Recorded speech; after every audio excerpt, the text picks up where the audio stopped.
Welcome to Good Mike Works Pay-Per-View and DVD Reviews Volume 17. As promised, I'm up here again with another Survivor Series review. We have Survivor Series 2015 right around the corner in just a couple of days. I just released my review of Survivor Series 1998 Deadly Game, the last time WWE had a WWE title tournament that took place on Survivor Series. And of course, we're also celebrating the 25th anniversary of The Undertaker's debut in the WWE. So obviously, I thought the other Survivor Series that would be perfect to review would be the one that Undertaker actually debuted on, Survivor Series 1990. Welcome to all of you stumbling across my commentaries for the first time. If you would like to hear more of these reviews, just subscribe to my YouTube channel. Also like this video. You can click the link on the screen that'll actually take you over to my review playlist. You can listen to me on iTunes, you can listen to me on Stitcher Radio and my website, GoodMikeWorkCommentaries.com, and you can also download an MP3 version of this commentary right from there. Follow me on Facebook and Twitter, too. I'm a blast. Let's get into Survivor Series 1990. This took place on November 22nd, 1990, so not only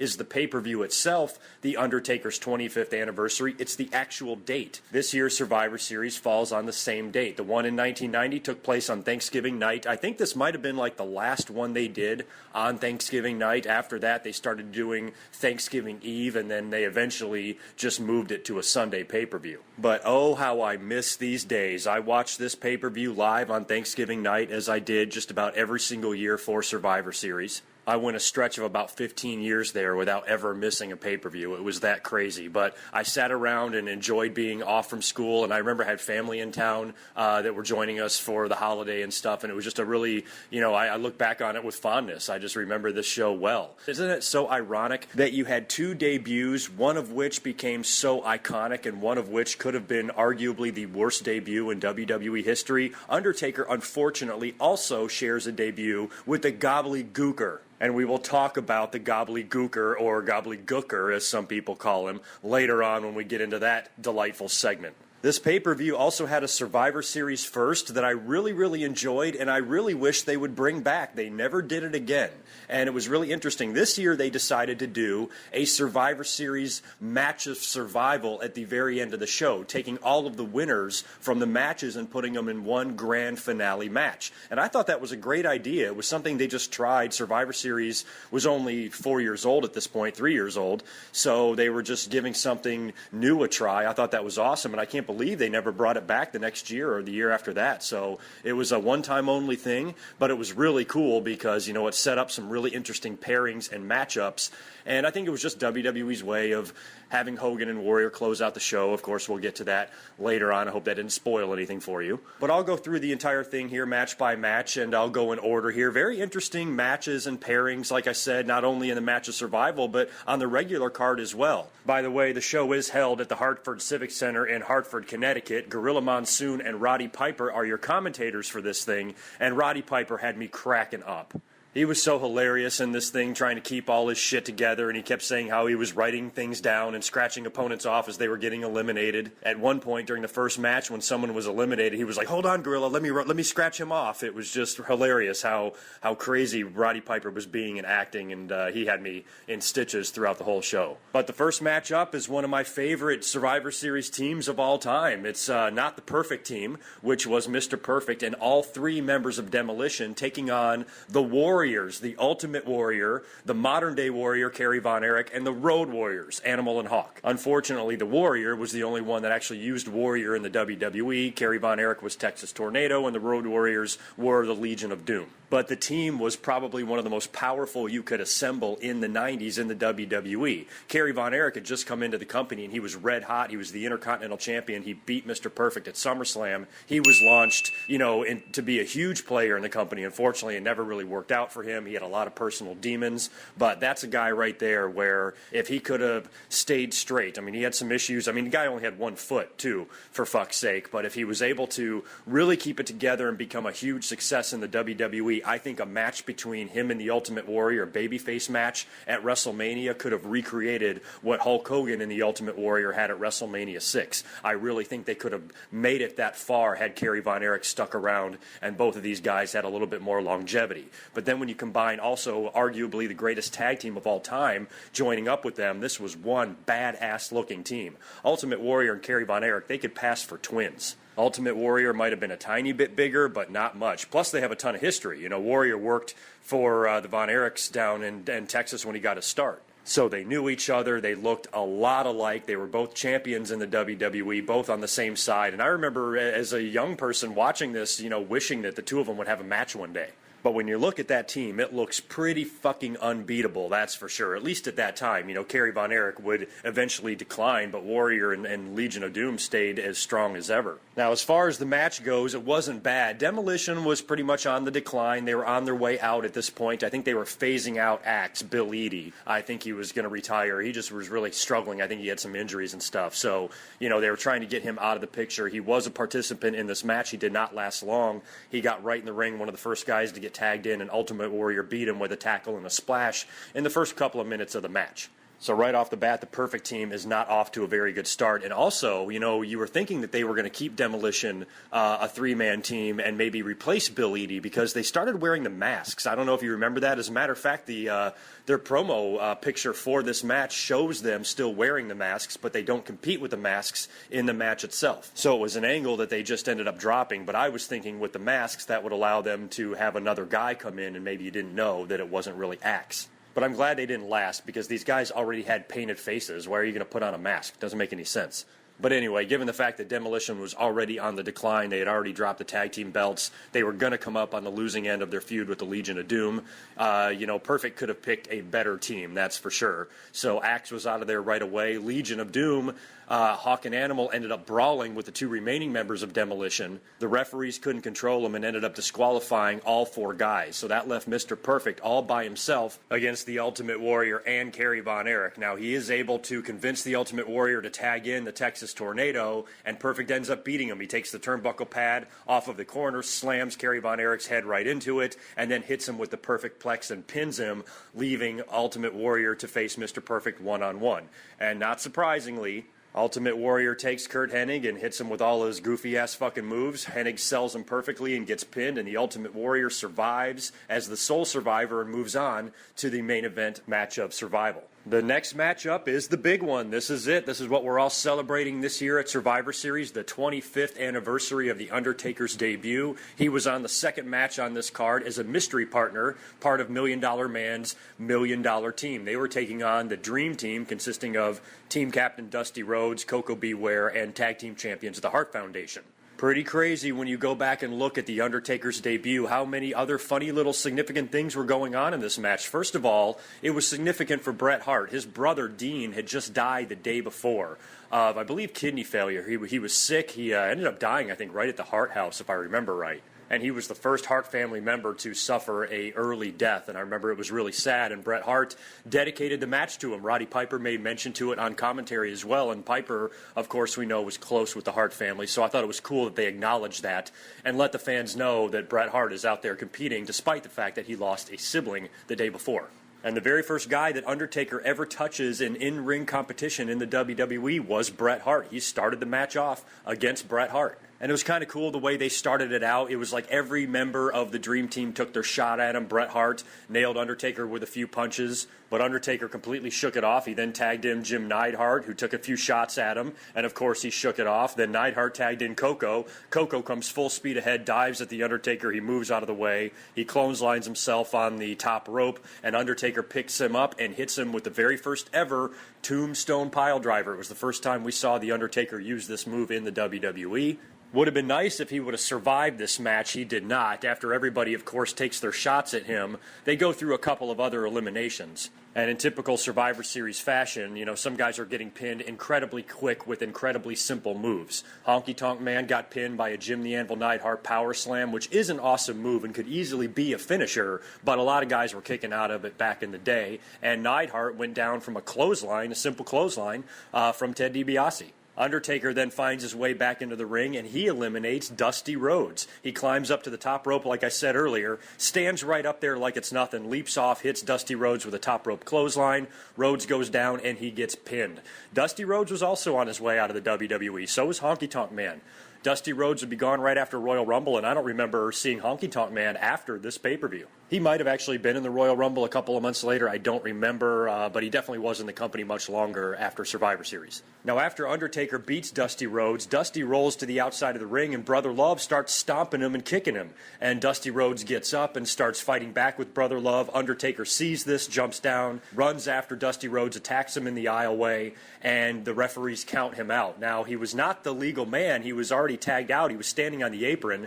He saw the fight, and he went and chased him down. So they basically counted him out. I think he might have even screwed up there. He was probably supposed to stay the legal man. That way, when he jumped out of the ring, they could have counted him out, but no big deal. They just used the Dusty Rhodes Brother Love brawl to get the Undertaker out of the match so he didn't have to lose or get pinned. And by the way, that hint I was referring to, for those of you who listened to my Survivor Series 1998 review about Shane McMahon being a referee, in both of these reviews he was, and he was very visible in this match. I'm pretty sure he was in the first match too, but he was in front of the camera a lot during this encounter. It's funny to see a young Shane McMahon back then being put in a referee's role by his dad, and all the different funny jobs he had to do back then. But if you look closely, you'll see Shane standing on the outside.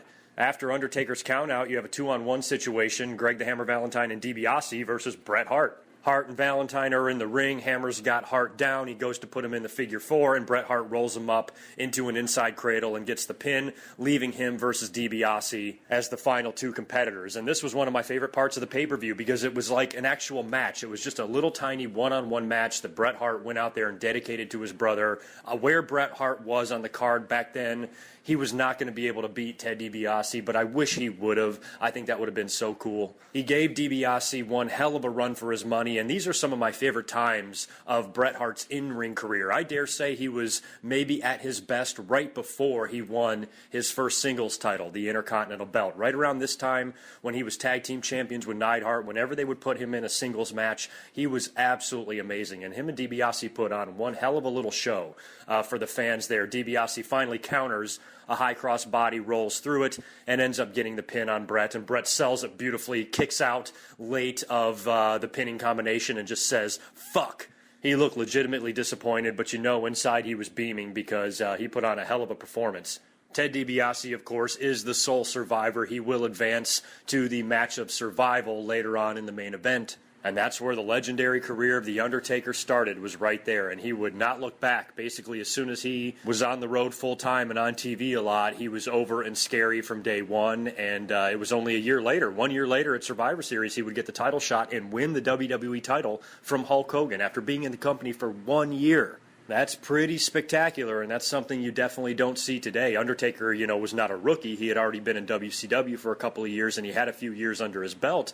But for the most part, he was still relatively inexperienced, and he had the WWE title around his waist in the 90s, in the early 90s. That's an amazing feat, considering he'd only been with the company for a year. When you look at that match and The Undertaker's performance, and then you see where he is today and what he will be doing this Sunday at Survivor Series, and you put those two videos side by side, it's amazing how far we have come in the last 25 years. Unbelievable. We love you, Undertaker. Thank you for everything, and we will never forget your debut at the Survivor Series. The next match involves another Survivor Series first, which I'm not even sure you guys can clue me in as if this has ever happened again. The last 10 Survivor Series or so are just a complete blur to me, but this is the first time I can remember that an entire team survived, and this was the Vipers, consisting of Jake the Snake Roberts, the Rockers, and Jimmy Superfly Snuka, taking on the Visionaries, Rick the Model Martel, Power and Glory, and the Warlord. This whole entire team, I think, was managed by Slick. This was during the Jake the Snake Roberts and model Rick Martel feud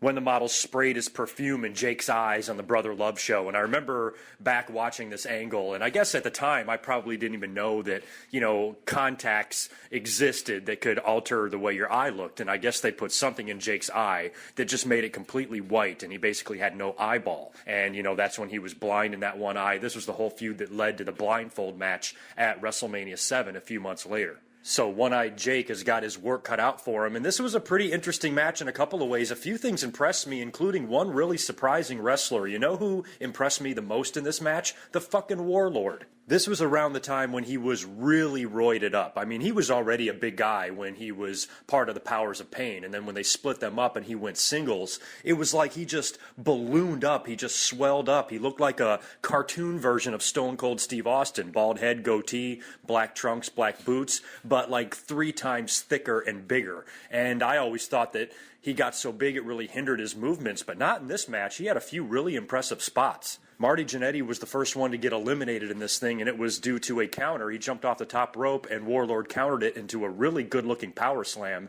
and pinned him. There was also a spot in the match where he backdropped Shawn Michaels into one of the highest backdrops I think I have ever seen. As a matter of fact, I'll get the footage and stick it up here on the screen. I mean, look how high in the air Shawn Michaels flew.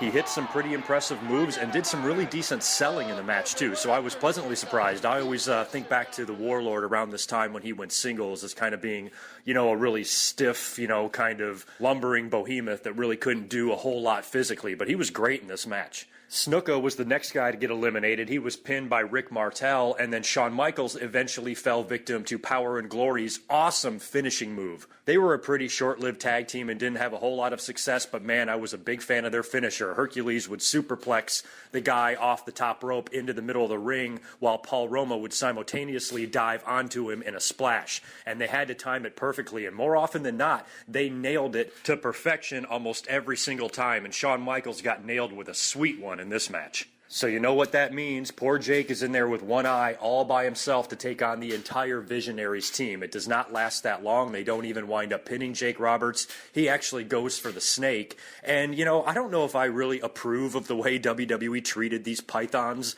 back in the day. I mean, Jake gets the snake out of the bag. After the model goes to squirt him in the face with the arrogance, the perfume again, Jake kind of blocks it. He runs and gets Damien and starts chasing around the model, but he kind of dives and falls on the snake. It was kind of really scary. And the snake immediately coils himself around Jake's legs, and he's trying to chase the model back to the locker room area, and he can't even really run because the snake is kind of around his legs. And it just looked, when you go back and watch the footage back, it looked like Jake really fell right on top of the snake. And I've heard horror stories. I mean, there was that one story floating around where Jake left the snake in the trunk of the car in freezing cold weather and it fucking froze to death. I don't know how true that rumor is or that story is, but it's definitely something that I've heard. He gets counted out, by the way, not disqualified, surprisingly, considering the fact that he brought a fucking python into the ring, but instead they count him out when he chases the model Rick Martel back to the dressing room area, and that means the entire team survives. The entire team of the Visionaries survive, and they advance as well to the match of survival. Now, what was funny is WWE really wasn't clear on how these teams were going to be paired up. They basically just let it be assumed by the fans and everybody else that it was going to be babyfaces versus heels, but they really didn't say it that way. And after this match, Gorilla and Roddy were talking about the final match of survival so far, and they're saying, well, on one side, we have the $1 Million Man Ted DiBiase and the entire Visionaries team against one guy, the Ultimate Warrior. Well, how did they decide it was going to be 5 against 1? Why couldn't Ted DiBiase be on the Ultimate Warriors team? I'll tell you why, because there was good guys and bad guys. There was a clear line drawn, and it was almost like it didn't even need to be explained. They just thought the fans should understand that it's babyfaces versus heels. They should have done a drawing or something like that where they pulled the names out of the hat. They kind of had a rendition of this in 1995 where they did the wild card match, and they put babyfaces and heels together, in 2 different teams to face each other. So I thought it was funny that, no matter how uneven the odds are stacked, the match must be babyfaces and heels, even if that means it's 9 against 1. It has to be good guys versus bad guys. I always found that to be comical. Another big matchup is up next. This one is centered around the Hulk Hogan versus Earthquake feud that kicked off in the summer. They had the big SummerSlam match. Now they each have a team, the Hulkamaniacs versus the Natural Disasters. And in one interesting little known fact about this match is Rick Rude was originally supposed to be in it. He was going to be one of the team members of the Natural Disasters. It was supposed to be Earthquake, Dino Bravo, the Barbarian, and Rick Rude. Rick Rude had just started his feud with the Big Boss Man, the whole storyline involving his mother and everything like that. And I think Rude failed a drug test. I can't remember the story, but he was gone from the WWE right before the pay-per-view, which was a shame. I was sad to see him go. I loved the feud and match he had with the Ultimate Warrior at SummerSlam a few months prior to this. That was a big loss for the WWE and a huge gain for WCW as he would show up there the following year. And it really sucked, but he made the promo posters for this match. I should have the picture here up on the screen. You can clearly see him there as part of this team. He was eventually replaced by Haku after he left the company, which sucked because, that was the guy the Boss Man was feuding with. So it was almost like he was left without a storyline. They ended up turning the Rude and Boss Man feud more into a Boss Man versus Bobby Heenan feud, where Bobby Heenan was the one taking over, saying the majority of the derogatory things about the big Boss Man's mother. Boss Man eventually plowed his way through the entire Heenan family before finally getting a title shot against Mr. Perfect at WrestleMania 7 and ultimately come up short of winning that title. But anyway, this match was not that great, to be honest with you. The Hulkamaniacs team consisted of Hulk Hogan and Hacksaw Jim Duggan and Tugboat and the Big Boss Man. Not exactly Kurt Angle's and Eddie Guerrero's over there, and same goes for the other side. Barbarian and Haku could definitely go, but Earthquake and Dino Bravo were not that exciting in the ring, so you didn't really have a whole lot of great technical athletes on either one of these teams. And in a few instances in this match, that really showed. But Haku was the first one to get eliminated. He was basically the replacement, like I said earlier, for Rick Rude, so they got him out of there quickly. He gets hit with the Boss Man's finisher and gets pinned. The next guy to be eliminated is Hacksaw Jim Duggan. For whatever reason, gets pissed off and goes completely apeshit with the 2x4 and cleans house and hits everybody with it, getting himself disqualified. Earthquake winds up pinning Big Boss Man, who was moving around real good in the ring back then. He had lost a ton of weight. He probably dropped close to 100 pounds. When you look at him in NWA or look at him in 1998 when he came in as the Big Boss Man and was feuding with Hulk Hogan, compared to how he looked in this match, he had to have been 100 pounds lighter. And he could sell and take bumps, too. He took a great suplex in this match. He even got on the top rope and dove into Earthquake's arms, who catches him and hits him with a power slam. Tugboat and Earthquake got eliminated at the same time by brawling on the outside of the ring. Now, I made reference to how you didn't have the greatest athletes in this match, and that was proven right here. This was very sloppy, slow, looked terrible. This whole match really was not very good. So they're kind of throwing those big, meaty forearms on the outside of the ring with the referees trying to pull them apart. They eventually both get disqualified or counted out, one or the other, leaving Hulk Hogan and Barbarian one-on-one as the last remaining members of each one of their teams. And, do you really think the Barbarian is going to win this thing? Of course not. Hulk Hogan goes through all of his Hulk Hogan moves. He hulks up, 3 punches, big boot, leg drop, 1, 2, 3. Hogan moves on to the match of survival. I wonder what team he's going to be on. He's probably going to be on the $1 Million Man and Visionaries team, right? Of course not. No need to explain that. He's going to be over there with the Warrior. So they're stacking the deck against Hogan and Warrior. You can tell what they're doing. And so far, it is 5-on-2, moving into our final match before the match of survival. But before we get to that match, a wrestler that was very noticeably absent from all of these Survivor Series matches, one of the top stars in the company, Macho Man Randy Savage. He cuts a promo with Mean Gene on the podium like they used to do. And this was when he was starting his feud with the Ultimate Warrior. He had already tried to get the Ultimate Warrior to agree to a title shot by sending Sherry out on the Brother Love show or something like that to confront him.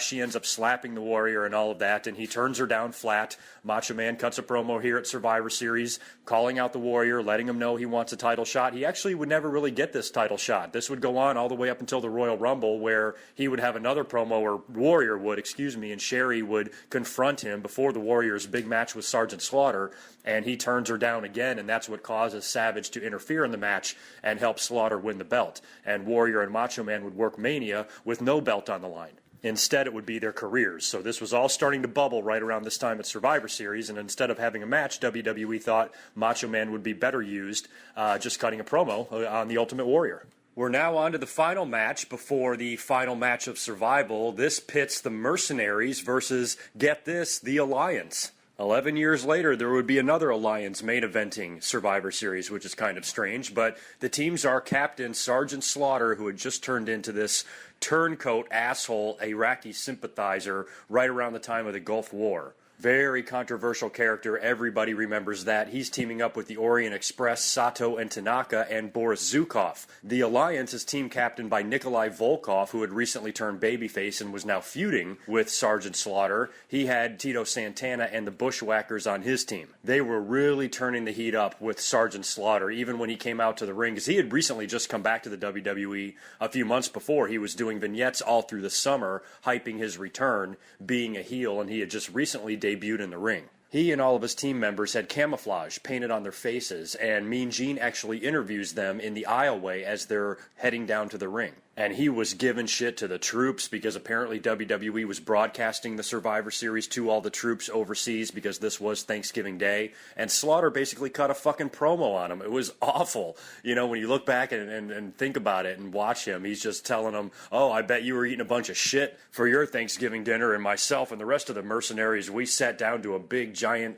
turkey feast complete with all the trimmings, just rubbing it in their face. Actually kind of funny when you go back and look at it, but also still pretty fucked up. Slaughter was pretty dominant in this match. He pulled a Diesel or someone else who was really plowed through a bunch of opponents. He was all by himself against the entire Alliance team. The elimination started going pretty quick. Tito Santana pinned Boris Zukov right off the bat. The Bushwhackers then nailed Sato with their battering ram move. Tito blasted Tanaka with one of his sweet-ass flying forearms and pinning him, leaving Sergeant Slaughter all by himself. And then Slaughter proceeds to methodically beat down and work over Nikolai Volkov, eventually pinning him. He does the same thing to both Bushwhackers, Luke, then Butch, leaving a one-on-one match between Slaughter and Tito Santana. And I like the way WWE booked this. They didn't want to have Slaughter win the match, but boy, they kept him looking strong. And then he eventually gets Tito Santana in the camel clutch. The referee is down. General Adnan came into the ring, hit Tito Santana in the back with the flagpole, which allowed Slaughter to put him in the camel clutch. The referee taps Slaughter on the shoulder. He thinks he's won because of a submission, and then Howard Finkel announces that Tito Santana wins due to a disqualification. The referee saw the whole thing, and so did Shane McMahon. Shane was out there. He saw everything. They had two referees present in all these matches, so even though the referee, who I think was Danny Davis, was, down and not seeing anything, they still had another fucking referee. So the logic is kind of stupid why Adnan would get in the ring and cost his guy the match. But anyway, Slaughter winds up getting disqualified. Tito is the sole survivor, which is great. Everybody loves Tito. If they were going to put one random babyface with Hulk Hogan and the Ultimate Warrior, I would have liked to have seen it be Bret Hart, considering what happened with his brother, but Tito Santana is the next best thing. Now, before we get to the main event, we have to talk about another famous debut at this same show. This one got a lot more hype than The Undertaker did. For weeks on TV, maybe even months, the WWE was placing this giant fucking egg on their television shows, hyping that it's going to hatch at the Survivor Series. And you had so much time to think about it that, my mind was turning. I was thinking, maybe Ric Flair or somebody like that is going to come out of the egg. He would show up in the WWE just a few months after this, so he would have been a good candidate. Whatever they did, it seemed like it was going to be a huge deal, a big deal. A lot bigger deal than whoever Ted DiBiase chose as his mystery partner. So when they finally get to this segment, Mean Gene is standing outside the egg, and of course it's starting to crack, and he's like, oh my gosh, I think it's gonna hatch. All these months and weeks of anticipation, the egg busts open, and out comes this giant fucking turkey. This guy dressed in a turkey costume. This guy actually was Hector Guerrero. He was the unfortunate selection to be placed underneath this gimmick. It's too bad he couldn't work in the WWE under his regular name, but he was under there dancing around. The fans immediately booed. Here it is in 1990, where pretty much everybody cheers and boos and does everything the WWE tells them to. They pulled a Roman Reigns winning the Royal Rumble reaction, and they were like, this is fucking retarded. The giant turkey, the gobbledygooker, comes out of the egg and winds up getting in the ring with Mean Gene and dancing around. The audience finally started clapping along a little bit, but still, after all of these weeks and months of build-up and hype, this is what we got. It was one of the dumbest things. Still to this day, you look back, and it was probably the dumbest debut. It is shockmaster level of absurdity in the wrestling business. They should be ashamed of that character. I don't know who came up with it. I'm guessing Vince. And I think aside from maybe one or two appearances after that, you never saw this gimmick again until the Gimmick Battle Royal at WrestleMania 17. I wish you could take a pill or get a shot that would make you not remember one specific memory, because I would take a pill that would make me forget this ever happened. Main event time. First time and only time WWE ever attempted to do something like this. All of the winners, like I said, are involved in a final match of survival. So you have two teams here. On one side, you have the $1 Million Man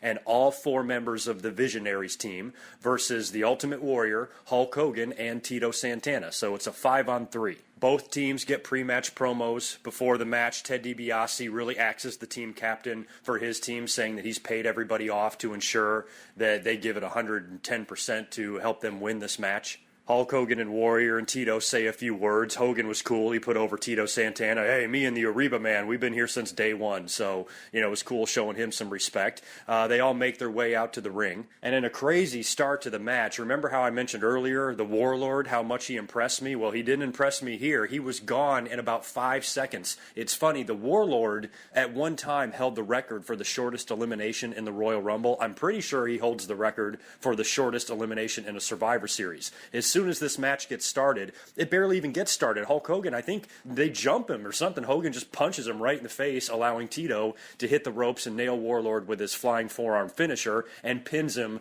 basically right off the bat as soon as the bell rings. So the Warlord is gone immediately. DiBiase winds up pinning Tito Santana after that with one of those top rope clotheslines. More than once they used this finish in the show.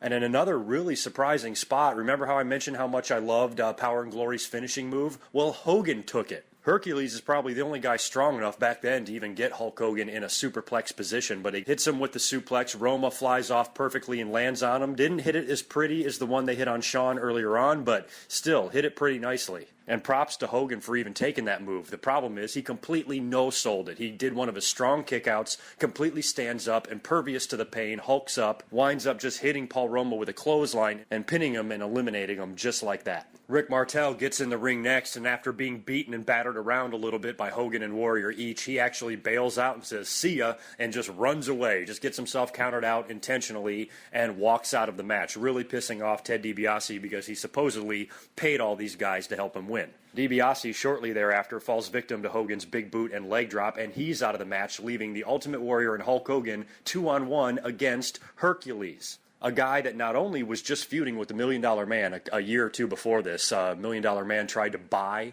Hercules as his personal slave from Bobby Heenan. That actually turned Hercules babyface. He's back a heel now, teaming up with Paul Roma. He's back on the same side with the Million Dollar Man, who once tried to fucking purchase him. Now he's all by himself against Hogan, a guy that he was just friends with about a year before this, and he was the Ultimate Warrior's very first feud when Warrior came into the WWE. So he obviously stands no chance. As soon as DiBiase is pinned, Hulk Hogan grabs a hold of Hercules and slams him down to the mat, tagging in Warrior, who gives him the shoulder tackle and the big splash, pinning Hercules, and the Ultimate Warrior and Hulk Hogan reign supreme and celebrate together and suck each other's dicks and pose. And it was a beautiful moment. Two biggest stars in the company at the time, standing side by side. I mean, after what they drew at WrestleMania 6 and the way they were tag teaming and kind of being friendly with each other after the match throughout the duration of the year, they really could have gone with a rematch if things would have gone well, and Warrior didn't have the problems he had, and they didn't go creatively in different directions. They could have easily,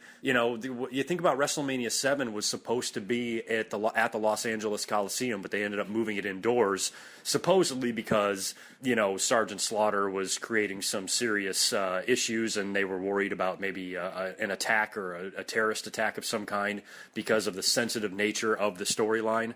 I happen to think the ticket sales were just shitty for a Sergeant Slaughter and Hulk Hogan main event. So if they would have gone in the direction of a Hogan Warrior rematch, they could have easily put just as many people in the Los Angeles Memorial Coliseum that they did at the Sky Dome in Toronto. It's a shame we never saw that rematch in the WWE, but at the same time, since we never did get a rematch, it does make that WrestleMania 6 match that much more special.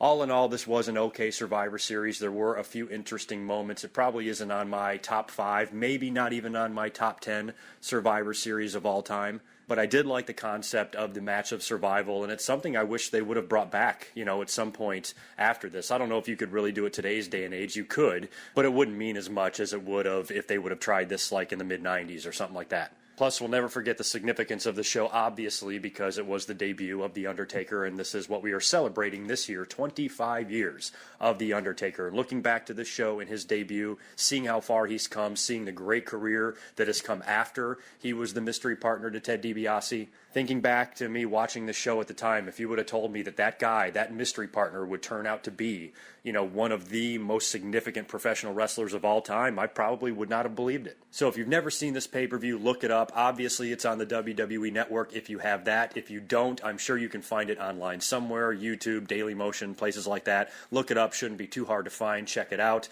It definitely is, it'll give you a good idea of what Survivor Series used to be like back in the day. So thanks again for listening and cruising down memory lane with me. As always, it's a blast. I will catch you soon with another review, most likely a DVD review since I just did 2 pay-per-views in a row. So keep a lookout for that in the upcoming weeks and take care of yourself. Until next time, peace.